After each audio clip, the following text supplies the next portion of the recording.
Bugünkü dərsimiz İran inqilabı olacaq.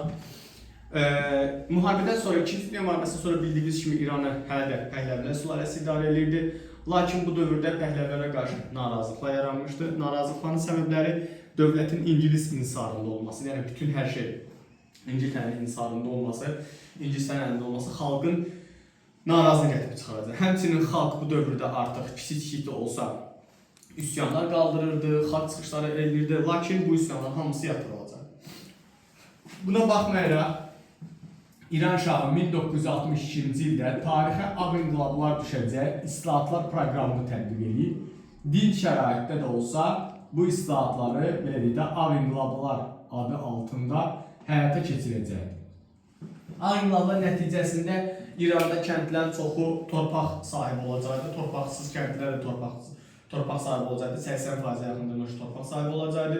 Sonra sənaye yenidən qurulacaqdı, neft sənayesi İngilislərin əlindən alıb milliləşdiriləcəkdi ki, burada milliləşdirmələri soruşulacaq, hansı dövlətlər eləyiblər və bundan sonra iqtisadi inkişaf təmin olunacaqdı. Hətta İranda bu dövrdə ağ inqilablar nəticəsində qərb həyat tərzi də hökm edəcəkdir. Ümumilikdə ağ inqilablar layihəsi çox yaxşı layihədir. İranda qısa müddət ərzində iqtisadi inkişafı, təhsili, mədəniyyəti çox yüksək səviyyədə inkişaf etdirəcəkdir. Lakin bu inkişaf bitərəfli idi. Çünki kəndlilərə torpaq verilsə də kəndlilər o torpaqlarını necə istifadə edəcəyini bilmirdi. Yəni əkib becərəsələr də məhsulu satmaq üçün, bazara çıxartmaq üçün onların yolları, vasitələri yox idi və buna görə də bu vasitələr olmadığı üçün kəndlilər torpaqlarını əkmirdilər və şəhərə köçürdülər. Şəhərdəki olan insanların yaşayışını görərək onlara qarşı bir növ təbəqələşmənin daha dərin hiss elədikləri üçün bir növ sistemə qarşı kin, nifrət yaradırdı. Həmçinin bu dövrdə İran şahı milli vəhdət prosesini həyata keçirəcəkdi. Milli vəhdət prosesi farslaşdırma prosesi olacaqdı. Hansı ki, bu farslaşdırma prosesi nəticəsində Azərbaycan xalqı tamamilə sıxışdırılacaqdı. Azərbaycan türkçəsi sıxışdırılacaqdı. Həmçinin ağ inqilablar dövründə Azərbaycanda sənaye sahələrindən çox geri qalırdı. Əsasən xüsusi sənaye mərkəzləri İranın mərkəzində tikildiyi üçün Azərbaycan iqtisadi geriliyi, üstünə onun mədəni repressiyalara məruz qalması, dilinin qadağan olması, jurnalların bağlanması xalqın narazılığına səbəb olacaq. Və bu narazılıq tək İranın Cənubi Azərbaycan bölgəsində yox, bir çox yerində də artıq proseslər davam edəcəkdir. Və bu dövrdə insanların İranın qərb həyat tərzi davam etdirməsi mühafizəkar kəsimin də xoşuna gəlməyəcək ki, mühafizə kəsim də bunu hər dəfəsində tənqid edəcək ki, mühafizə kəsim kimlərdir? Dindar kəsim olacaqdır ona görə. 1977-ci ildə Təbriz Universitetinin tələbələri bir növ dekabr ayı Milli Hökumətin il dönümünə əlaqədar olaraq Təbriz Universitetinin tələbələri mitinglərə başlayacaqdı, şaha qarşı mitinglərə başlayacaqdılar. Bu üsyan Təbrizdə baş versə də, sonraki üsyanın mərhələsi Qum şəhərində də baş verəcəkdi və hər iki üsyanlar 77 dekabrında yatırılacaqdı. Lakin 77 dekabrında, daha doğrusu dekabrın sonunda Qumda başlanan üsyan 1978-ə kimi davam edir, yanvarına kimi. Lakin üsyan zamanı silahlardan istifadə edildikləri üçün, üsyansızlar öldürüldüyü üçün bu üsyan qanla yatırılacaq.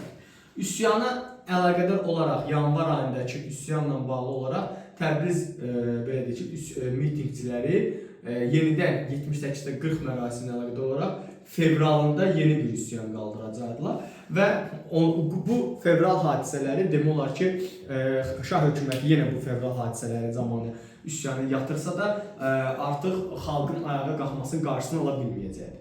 Və bununla da Təbriz, ümumiyyətlə İran inqilabı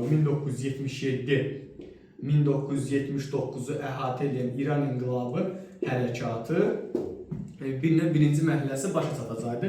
29 Bəhmən hərəkatı adını alacaqdı bu hadisələr, fevral hadisələri və burada demək ki, bütün təbəqə nümayəndələri iştirak edirdi. 1978-in sentyabrında ikinci mərhələ başlayacaqdı. Sentyabrında xalq yenidən ayağa qalxacaqdı. Artıq ikinci mərhələdə uşaqlar, burada əsas dini kəsimin rolu daha çox oynayırdı və burada Fransada olan Əyətullah Xamneyi üsyanı Fransadan da olsa idarə edəcəkdi. Dini kəsim əsas güclü nüfuza sahibidir. Sentyabrın 7-8-də bir növ yenidən üsyanslara qarşı silah tətbiq olunacaqdı və bu silah tətbiq olunması xalqı daha da qəzəbləndirəcəkdi və ayağa qalxacaqdı. Oktyabr, noyabr ayında bu üsyanın neftçilər də qoşulacaqdı. 1978-ci noyabrından etibarən başlanan tətil hərəkatları 79-un yanvarına kimi çəkəcəkdi, həftəlik və aylıq tətil hərəkatları və bu tətil hərəkatları neft sənayesinin durğunluğuna gətirib çıxacaq. Bu da Şah hökumətinə böyük zərbə vurur və Şah 1979-cu ildə bir növ belə deyək də İrandan qaçacaqdı və beləliklə inqilab qələbə ilə başa çatacaqdı və Əyətullah Xamneyi Fransadan qayıdacaqdı öz ölkəsinə, yəni İrana qayıdacaqdı.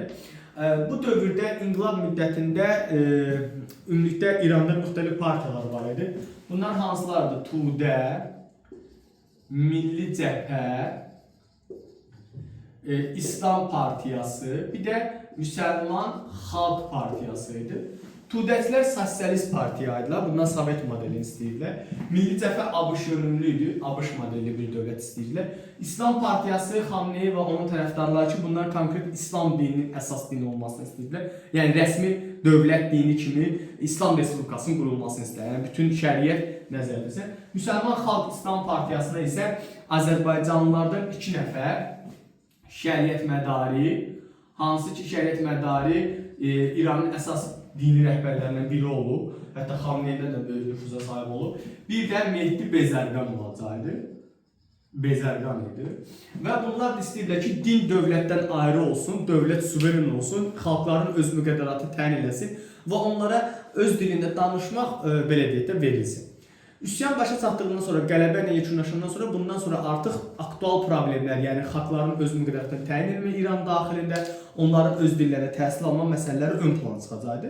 Lakin 79 aprel konstitusiyasında belə bir maddə var ki, İranın əsas dini İslam dinidir, əsas danışırsa Farscadır ki, buna narazılıqla qarşılanacaq. Çünki Mehdi Bezərqanla şəriət mədari Cənubi Azərbaycanlı üçün Azərbaycanın əsas götürürdülər. Lakin bu narazılıqla qarşılanır və qəbul edilmir. Buna görə də 79-cu ildə yeni bir üsyan baş verir Cənubi Azərbaycan əhalisi tərəfindən və bu üsyan milli hökumətin, İrandakı hökumət qüvvələri, Azərbaycandakı hökumət qüvvələri yenidən ələ keçirilir və burada Azərbaycan İslam Respublikası qurulur. Lakin geri addım atılacaqdı şəriət mədari və Mehdi Bezərqan tərəfindən və üsyan yatırılacaqdı. 1980-ci il tarixinə baxdığımızda isə İranda 80-ci illərdə parlament və prezident seçkiləri keçiriləcəkdi. İran İslam Respublikası 79-da elan olmuşdu və parlament prezident seçkiləri keçiriləcəkdi. 80-ci ildə də aqrar islah keçirilməlidir. Əslində kəndlərə torpaq paylanmalı. Lakin İran parlamentində daha çox hökumət üzvlərinin torpaq sahibi olması bunlara imkan verməyəcəkdi. Və Xamneyi özünə qarşı mədəni inqilab həyata keçirəcəkdi. Özünün rəqiblərini sıradan çıxaracaqdı. Mədəni inqilab keçirilməsi Maoçu ondan oxşar cəhətdir, bir də Stalinin oxşar cəhətdir və 80-ci ildə bütün tamamilə hakimiyyəti ələ alacaqdı. Müasir dövrdə İran prezidenti Məsud Pezeşkandır və İranda yenə də müasir dövrdə də o belə deyək də davamlı olaraq hələ də orada Cənubi Azərbaycan soydaşlarımızın öz dillərində məktəbləri, öz dillərində təhsillərin alınması hələ də məhdud səviyyədə qalacaq. Bu da sizin 86-cı proqramınız.